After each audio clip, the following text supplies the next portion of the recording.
Pozdravljene, spoštovani gledalke in cenjeni gledalci. Konec novembra bodo v Ljubljani podelili letošnje najvišje državne nagrade in priznanja za delo na področju znanosti.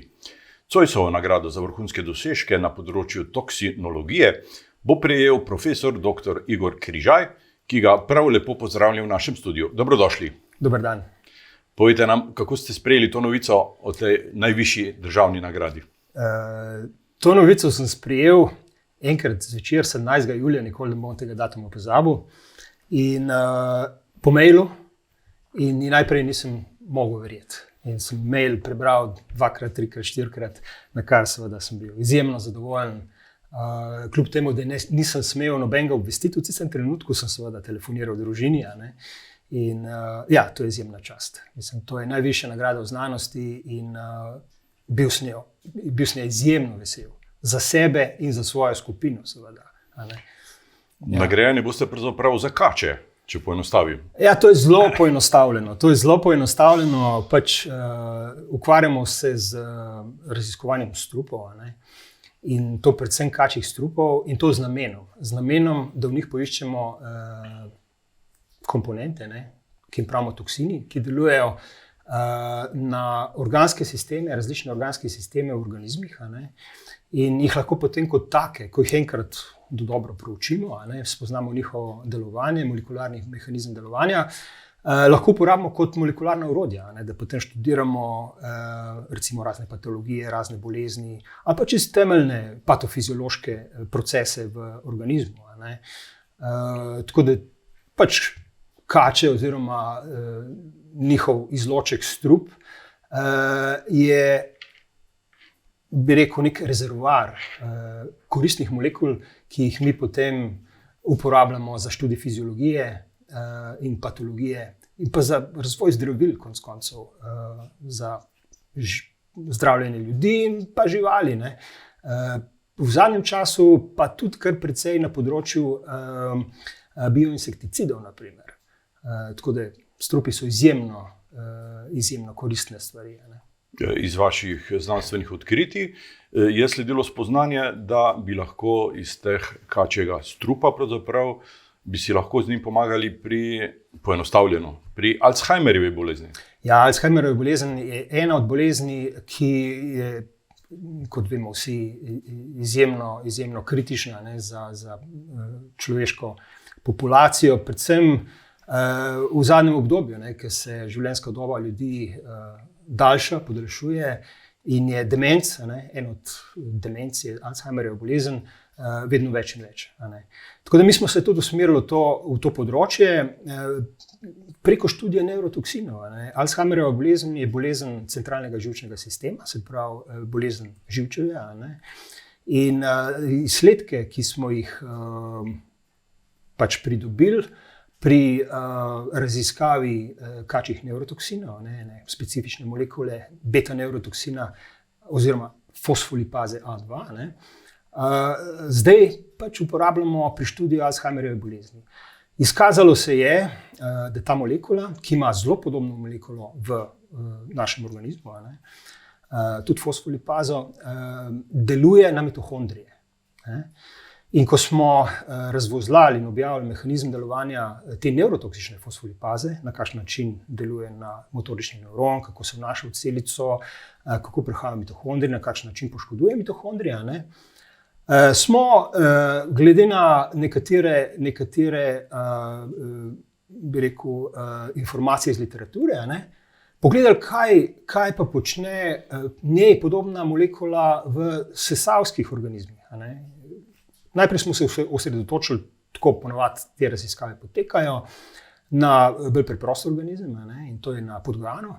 In šli smo pogledati, kaj počne podganja fosfolipaza, homolog te kačje fosfolipaze, in ugotovili, da v določenih pogojih na mitohondrije deluje na zelo podoben način, kot deluje kačja ob zastrupitvi mitohondrij oziroma živčne celice.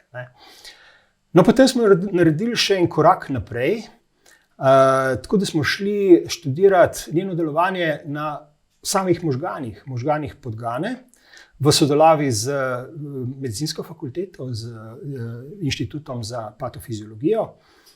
smo pripravili rezine podganih možganov in na tem organu pogledali, kaj se dogaja z aktivnostjo tiste molekule, na katero deluje fosfolipaza oziroma toksin in inhibira njeno delovanje. To je tako imenovan ex vivo poskus. Se pravi, organ vzamemo iz organizma in ga opazujemo ločeno v eksperimentalnem sistemu. In smo ugotovili, da povišana koncentracija te podgane fosfolipaze, če jo dodamo tem rezinam možgan, povzroča ta isti efekt. Inhibira delovanje tega možganskega encima, kar povzroči zmanjšano produkcijo energije, zelo poenostavljeno povedano, ker mitohondriji so pravzaprav celične tovarne, proizvajajo energijo, s katero potem celica in cel organizem funkcionira. Toksin kot ta podganja fosfolipaza inhibirajo to aktivnost, se pravi, izklopijo energetski vir celici in celica prične propadati. Najprej propade mitohondrij, potem propade živčna celica.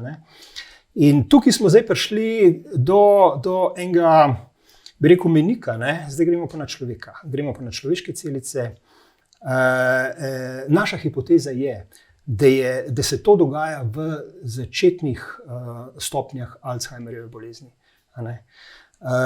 Iz literature so znani podatki, da se ta encim v možganih bolnikov z Alzheimerjevo boleznijo prekomerno izraža, se izloča v okolico nevronov. In naša hipoteza je, da nevroni, ko so izpostavljeni tej visoki koncentraciji tega encima, privzamejo ta encim na podoben način kot nevron, ki je zastrupljen s kačjim toksinom, ga vnesejo v celico, molekula pride do mitohondrija in tam inhibira delovanje nastajanja energije. Zdaj, če se bo to izkazalo kot pravilna hipoteza, če bomo potrdili to hipotezo, kot smo jo potrdili na podganjem modelu, tudi na človeku, potem to lahko pomeni dejansko eno prelomnico, eno revolucijo v procesu odkrivanja res pravega zdravila za zdravljenje Alzheimerjeve bolezni. Ta trenutek tega zdravila še ni? Zdravila pravega v pravem pomenu besede ni. Obstajajo določene substance, monoklonska protitelesa, ravno v zadnjem času je bilo kar precej govora o tem, da so spet odkrili oziroma registrirali 2 taka monoklonska protitelesa za zdravljenje oziroma lajšanje, upočasnjevanje poteka Alzheimerjeve bolezni. Ampak to niso zdravila, ki bi šla na mehanizem. Mehanizem Alzheimerjeve bolezni ni poznan. In dokler ti ne poznaš molekularnih osnov določenega procesa, zelo težko razmišljaš o pravih zdravilih. Ti lahko lajšaš simptome. In v primeru Alzheimerjeve bolezni je zdravljenje pravzaprav tako. Zdravljenje je simptomatsko, pravimo. Ta protitelesa delujejo oziroma so usmerjena proti tako imenovanem amiloidu beta. To so molekule, ki se odlagajo v možganih bolnika z Alzheimerjevo boleznijo in povzročajo resorpcijo teh plakov. Te plaki motijo komunikacijo med celicami, v bistvu zastrupljajo možgane. Zaradi njihovega delovanja prihaja do odmiranja nevronov in potem jasno se Alzheimerjeva bolezen slabša. Zdaj ta protitelesa povzročajo, da se ta bolezen slabša nekoliko počasneje. Ne vemo pa točno, na kakšen način sploh pride do nastanka teh plakov. In mi smo na poti, da prvi ponudimo neko razlago Alzheimerjeve bolezni dejansko na molekularnem nivoju. In to potem odpira možnosti, da dejansko, ko vemo, katere molekule so vpletene v nastanek, v mehanizem neke bolezni, da dejansko ciljamo potem na njih.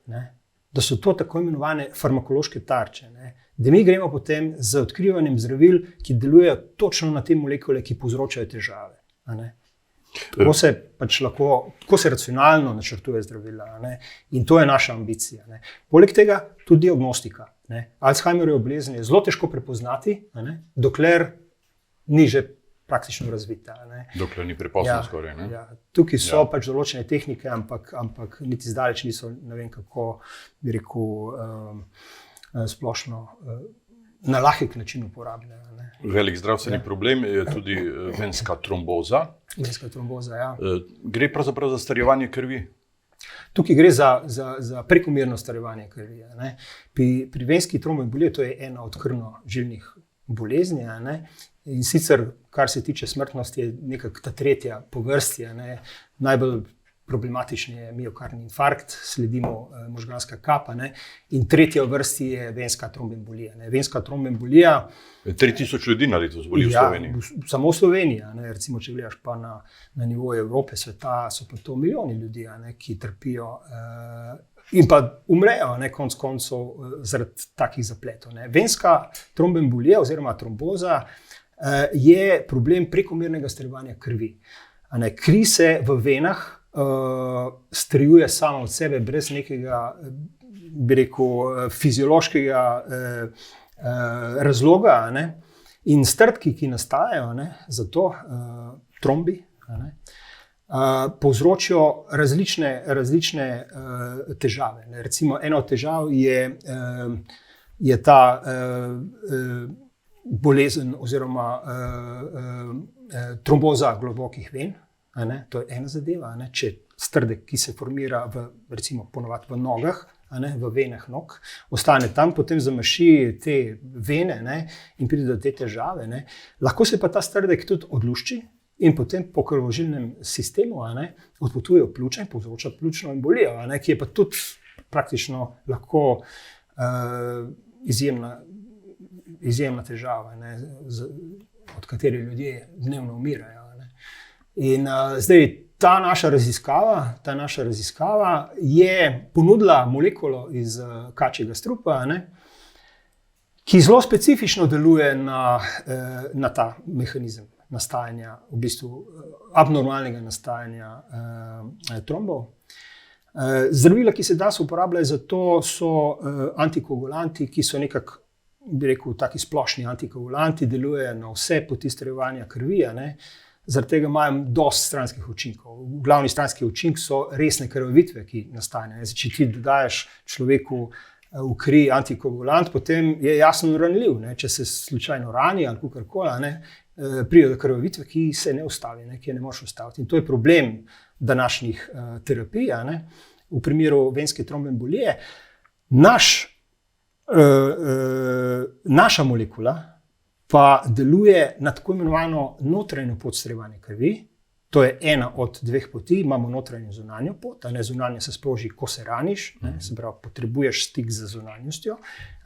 Medtem ko notranja pot strjevanja krvi, po tej poti se pa kri strjuje brez zunanjih faktorjev. Se pravi, vse, kar je potrebno za strjevanje krvi, je v krvi.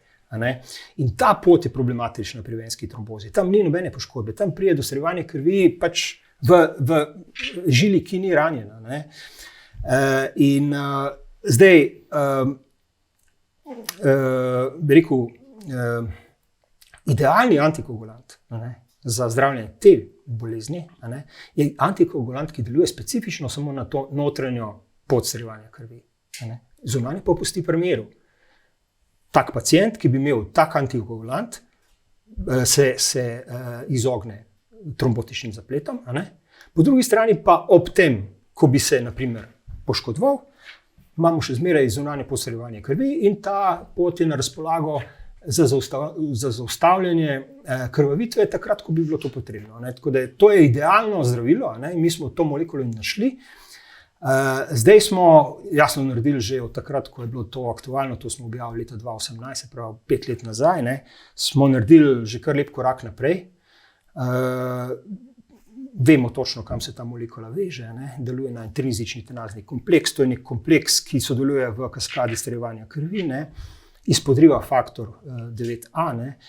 Mi smo to zmodulirali z molekularno molekularnim modeliranjem in z molekulsko dinamiko, ne, in opredelili tiste elemente na tej naši molekuli, ne, ki so udeleženi v vezavo na faktor 8a, ne, kamor se faktor 9a veže v ta protrombinazni kompleks. No, in zdaj smo v fazi, da sintetiziramo kratke peptide na osnovi tega odlitka, ne, kamor se naša molekula, toksična molekula nalega. Toksična molekula je prevelika, ne, to je velika molekula in je tudi neprimerna za uporabo kot taka, ker zaradi svoje velikosti pa tuje rodnosti, ne, to je tuja molekula, če bi jo vnesla v telo, bi sprožila imunski odziv, normalno. Ne. In zaradi tega je potrebno osredotočiti samo na ta del, ki interagira, ne, in na osnovi strukture te naše toksične molekule pripraviti manjše molekule, ne, ki so lahko peptidi ali pa peptidomimetiki, ne, male organske molekule. Ne, in zdaj smo v tej fazi. Imamo nekaj kandidatov, ne, in testiramo njihovo delovanje. Jasno, da je taka mala molekula ponovadi ne deluje z isto intenziteto kot cela velika molekula. Ne. Ampak načeloma pa ja. Ne. Če zadeneš dejansko tiste, mi pravimo temu farmakofor, tiste elemente, ne, ki so ključni za interakcijo, ne, potem taka mala molekula v bistvu učinkovito deluje. Ne. Poleg tega se je da spakirati v tableto, lahko je oralno, recimo, če to ni peptičen, peptidomimetik je lahko oralno vzameš ali pa.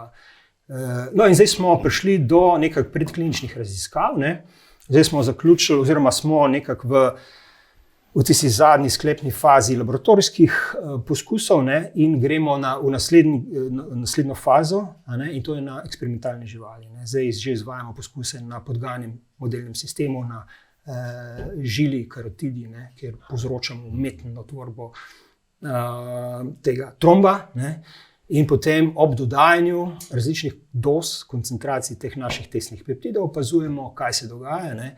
A pride do inhibicije tvorbe tromba, ali se tromb še zmeraj tvori in tako naprej, in imamo kar lepe rezultate, moram reči. Del vaše ekipe na inštitutu se ukvarja tudi s problemom raka. Ja. Pred leti je raka na dojki, sedaj pa raka na pljučih. Ja. Pravzaprav ukvarjamo se še zmeraj z obema vrstama raka. Ne. Zdaj, moja skupina na inštitutu Jožef Štefan šteje približno 20 ljudi, ne. Plus minus, ker ljudje prihajajo, odhajajo. Ne.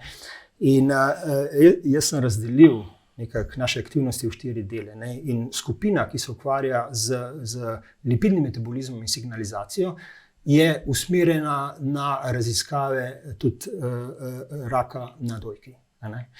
In sicer bazične raziskave, ne. In sicer oni raziskujejo vpletenost enih, bi rekel, dokaj novih organelov v celici, ki jim pravimo lipidne kapljice. Lipidne kapljice so izjemno zanimiva stvar. Ne? In te lipidne kapljice so ključnega pomena, ugotavljamo, ne? Ker to je v bistvu biokemija od začetka. Ne? To so res čiste, bi rekel, v svetovnem merilu čiste, originalne zadeve. Ne? Te lipidne kapljice med drugim so vpletene tudi v regulacijo lipidnega metabolizma, v regulacijo celične smrti, različnih načinov celične smrti, in signalizacije. V bistvu so organele, preko katerih poteka signalizacija, se pravi tudi regulacija celične smrti. V tem smislu imamo povezavo z rakom na pljučih. Zdaj prav moja ožja skupina se po enem projektu ukvarja tudi z rakom na pljučih. Rak na pljučih je tudi izjemno velik problem. Ugotovili so, da pri raku na pljučih rakaste celice izražajo, povišeno izražajo neko obliko nikotinskega acetilholinskega receptorja, to je pač neka receptorska molekula na površini teh rakastih celic, ki je sestavljena iz samih podenot alfa. Alfa 7 je pravimo. In ugotovili so tudi, da nikotin, ko se veže na te receptorje, alfa 7 receptorje, sproži rast rakastih celic, pospešeno rast rakastih celic. V bistvu pride do pozitivne zanke. Vezava povzroči po še večje izražanje teh receptorjev in potem je signal samo še večji in večji. Sprav, te celice rakaste se glede na ostale normalne prekomerno delijo, proliferirajo, pravimo. Poleg tega je pa zaustavljena v teh celicah, spet zaradi signalizacije preko tega receptorja, tako imenovana apoptoza. Apoptoza je pa programirana celična smrt. Se pravi, te celice postajajo nesmrtne in se delijo. In jasno, da potem ubijajo zdravo tkivo v okolici. To povzroča nikotin. No, mi v strupih iščemo zdaj molekule, ki bi nikotin izpodrinile z teh receptorjev. In ne samo izpodrinile, tudi ne imele efekta. Se pravi, vezale bi se, neproduktivno bi se vezale na ta receptor. In smo že na sledi parih teh molekul. Takim molekulom pravimo pa antagonisti.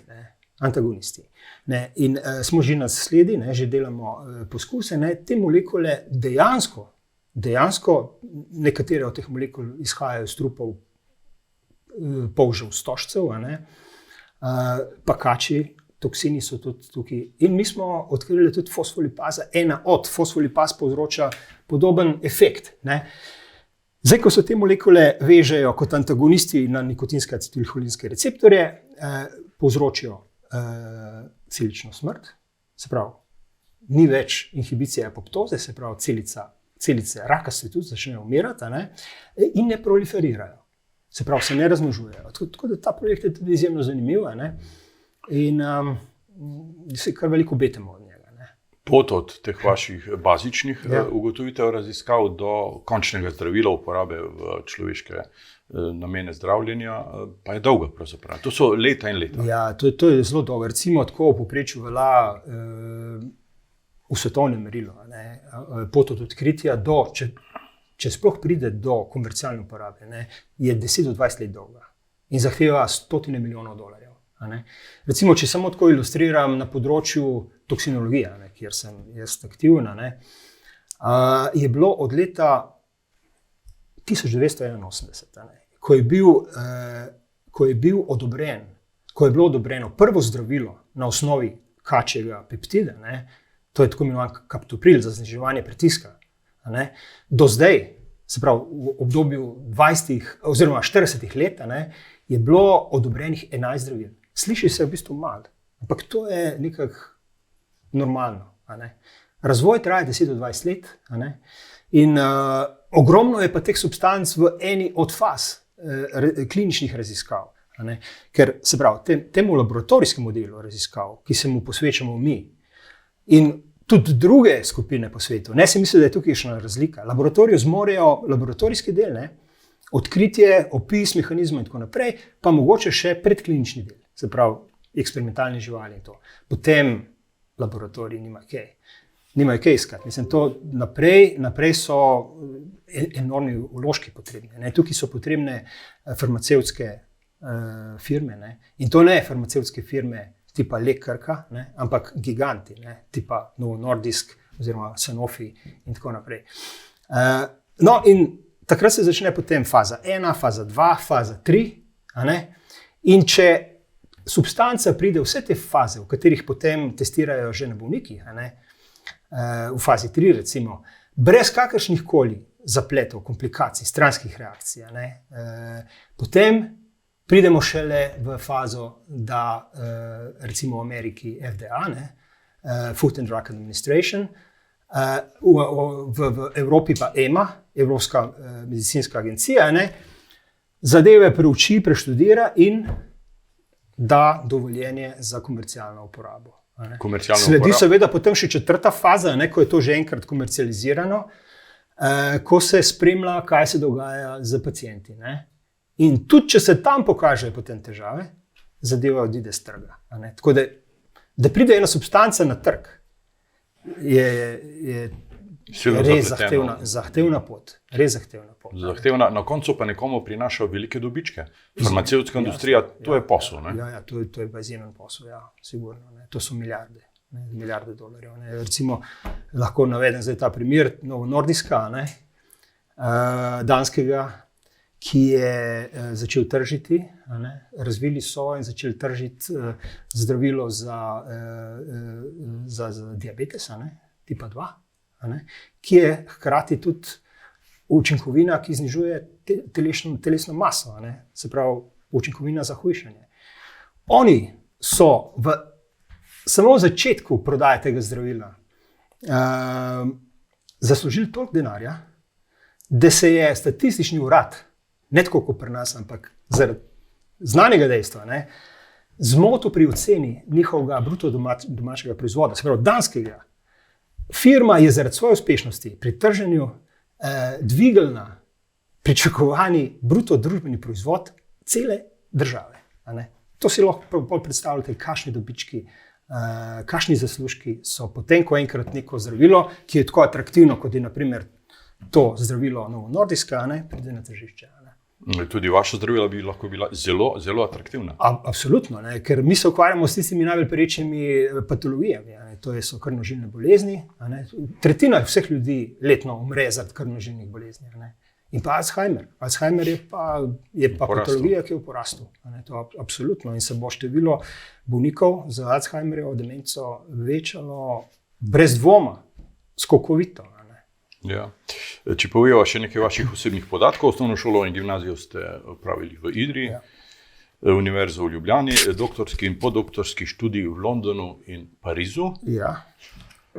Ste pa sedaj zaposleni na Inštitutu Jožefa Štefana, vodja oddelka, imate 20 znanstvenikov v svojem delokrogu. Ste tudi predavatelj na Univerzi v Ljubljani in tudi v nekaterih drugih evropskih svetovnih centrih. Ja, občasno tudi gostujem.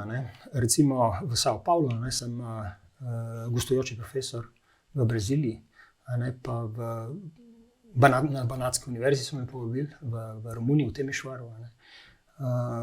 Tam imam v bistvu prav tako, bi rekel, neko pozicijo. Medtem ko sicer pa gostujem, kadar je pač prilika, me kolegi povabijo in ko sem na obisku, rade volje, njihovim študentom tudi kaj povem. Vas je kdaj vleklo v svet? Lahko bi naredili lepo kariero v svetu? Na vsak način me je vleklo v svet. Bil sem v Londonu, tam sem opravil del doktorskega dela in to na prestižnem Imperial Collegeu. Bil sem v Parizu, na tudi zelo prestižnem inštitutu Pasteur. Dobival sem ponudbe, da bi ostal.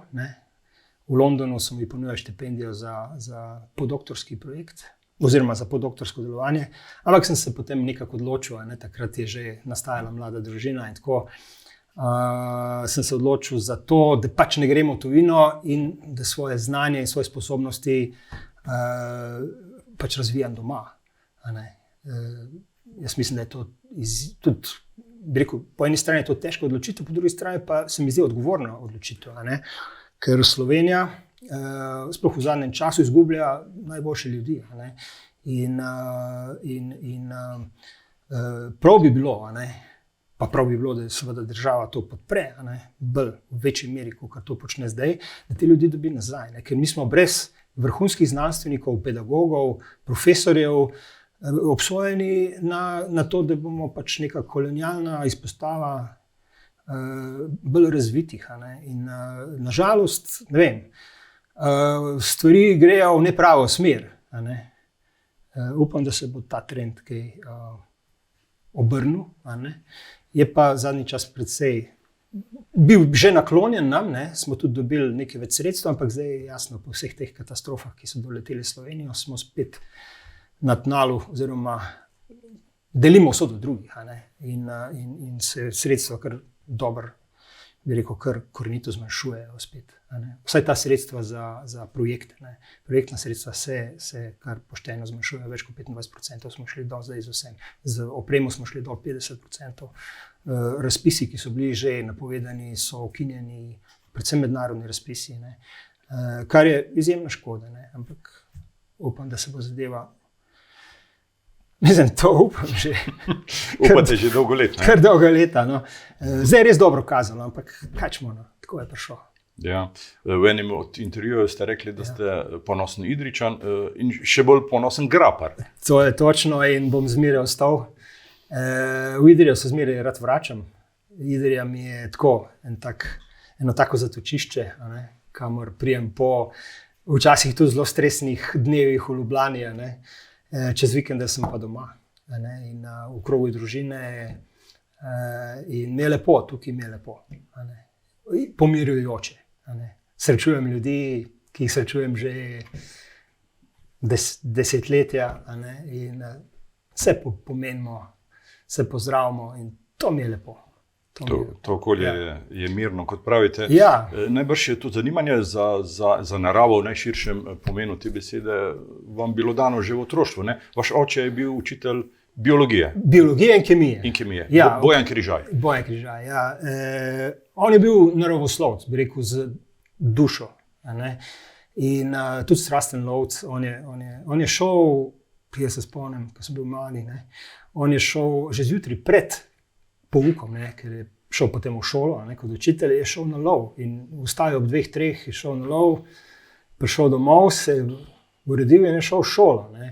In to je bilo pri njemu, res da je malo spal, ne, ampak on je bil povezan z naravo in to je predal tudi nam. Jasno, ne. Ja. Tudi sami ste povezani z naravo veliko, včasih ste tekli. Ja, tečem še zdaj, ampak Ste ne bili več na tako maratonu? Ne, nisem bil. Na maratonih nisem bil nikoli. Ne. Ta množičnost me odbija. Ne. Tekel sem zelo velik, a ne, in v glavnem sem tekel sam. Zato, ker mi je tek nek trenutek oziroma neka priložnost za razmislek, a ne. O težavah v službi, bi rekel, reševanju problemov, strokovnih in tako naprej. Med tekom sem rešil ogromno zadev. Ali pa naredil premislek, prišel domov, si zapisal. Tako da zdaj zadnja leta pa tako, ne. Tek je zelo, bi rekel, agresiven šport, a ne. Zelo invaziven šport, a ne. In poškodbe se zdaj sem dopolnil 60 let, ne, nisem več toliko mlad, ne. Se poškodbe kar vrstijo in vse težje in težje jih je sanirati, ne. Tako da zdaj sem se nekako, še zmeraj tečem, sicer bolj počas pa z manjšo frekvenco, ne, ampak še zmeraj. Bolj sem se zdaj nekako spoprijateljil z Orbitrekom, ne. To je pa taka naprava, kjer migaš z vsemi štirmi in se tudi krepko preznojiš, a ne. Se pravi, je ta kardio, a ne, del zelo izražen, a ne, in pa hodim, ne. Se pravi, kombiniram kardio, trening na Orbitreku, ne, kjer si lahko pogledaš še kakšno fino oddajo, kakšna poročila zavrtiš nazaj in tako naprej, ne. Se pravi, čas je polno izkoriščen, a ne. In potem greš še na sprehod, 50 kilometrov in to je to, in se počutim super. In tudi rezultate imate super. In tudi rezultati so odlični, ja, tako da je. Igor Križaj, čestitke za to visoko nagrado, ki jo boste prejeli, čestitke za vse vaše delo, ki ga upravljate s predanostjo in čestitke tudi za to, da ostajate ponosen Idrijčan pravzaprav, ne? Damjan, najvišja hvala, lej. Midva se že zelo dolgo časa poznava in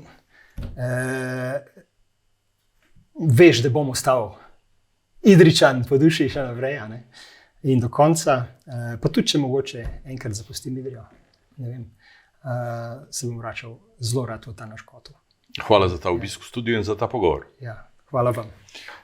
Vam, spoštovani gledalci in cenjene gledalke, pa hvala za pozornost in seveda srečno.